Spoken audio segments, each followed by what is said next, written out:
অনেক দিন থেকেই আমার একটা পাহাড় কেনার শখ, কিন্তু পাহাড় কে বিক্রি করে তা জানি না। যদি তার দেখা পেতাম দামের জন্য আটকাতো না। আমার নিজস্ব একটা নদী আছে, সেটা দিয়ে দিতাম নয় পাহাড়টার বদলে। কে না জানে পাহাড়ের চেয়ে নদীর দামই বেশি।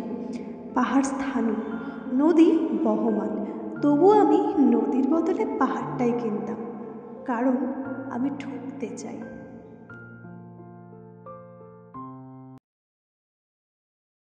হ্যালো বন্ধুরা, আজকে আমি আমাদের সিমলা মানালি ট্যুরের অন্তিম পর্ব নিয়ে চলে এসেছি। কেমন কেটেছিল আমাদের শেষ বাকি দুদিন, সেই গল্পই থাকবে আজ। তাহলে চলো দেরি না করে শুরু করা যাক। সিমলা থেকে মানালি যেতে আমাদের সময় লেগেছিল গাড়িতে 6 থেকে 7 ঘন্টা, তাই আমরা খুব সকাল সকাল বেরিয়ে পড়েছিলাম। যদিও যাওয়ার রাস্তায় বেশ কিছু সাইট সিন তোমরা পাবে, আমরাও সেই সাইট সিনগুলো করতে করতেই গেছিলাম। এটি হলো সুন্দরনগর লেক। গাড়ি থেকে নেমে আমরা এখানে বেশ কিছুটা সময় কাটিয়েছিলাম। এখানকার নৈসর্গিক দৃশ্য মানুষের মনকে ছুঁতে বাধ্য। কিছুটা এগিয়ে গিয়েই আমরা এই বিয়াস নদীর ধারে দাঁড়িয়েছিলাম। বিয়াস নদীর ধারে গিয়ে মনে হবে কোথাও যেন আকাশ, নদী আর পাহাড় একসাথে মিলে গেছে।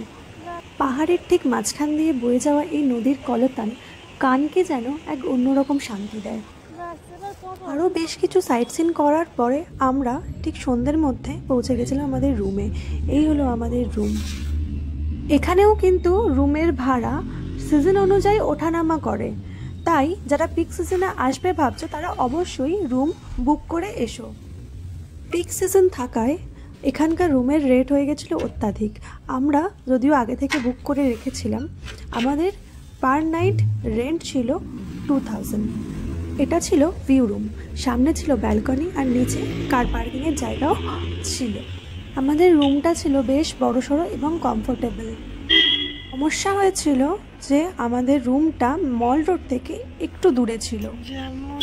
এই রুমের টয়লেটটাও ছিল বেশ বড়সড় রুম, একটা গিজারও ছিল আর বেশ পরিষ্কার পরিচ্ছন্নও ছিল। পরের দিন সকাল সকাল একদম বেরিয়ে পড়েছিলাম সোলাং ভ্যালির উদ্দেশ্যে, কারণ আমাদের হাতে ছিল মাত্র একটাই দিন।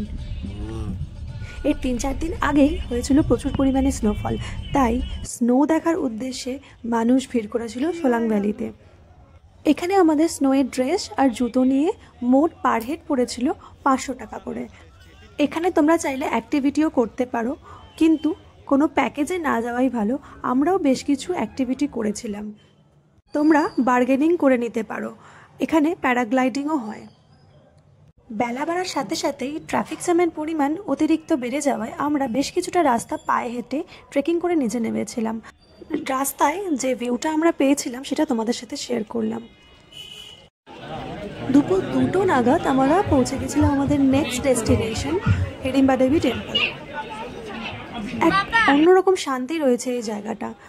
পুরো বড় বড় দেবদারু পাইন গাছে ঘেরা এই হিড়িম্বা দেবীর টেম্পল। যারা মানালি আসছো তারা অবশ্যই এখানে একবার এসো, আর অবশ্যই হাতে একটু সময় নিয়ে এসো।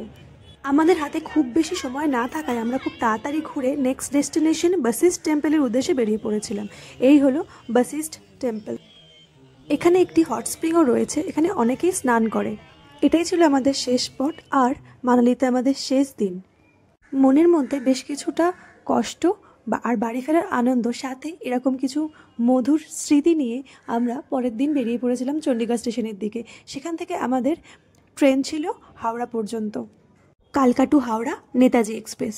কলকাতা থেকে সিমলা মানালি ট্যুরের সমস্ত অভিজ্ঞতাই তোমাদের সাথে আমি শেয়ার করে নিলাম।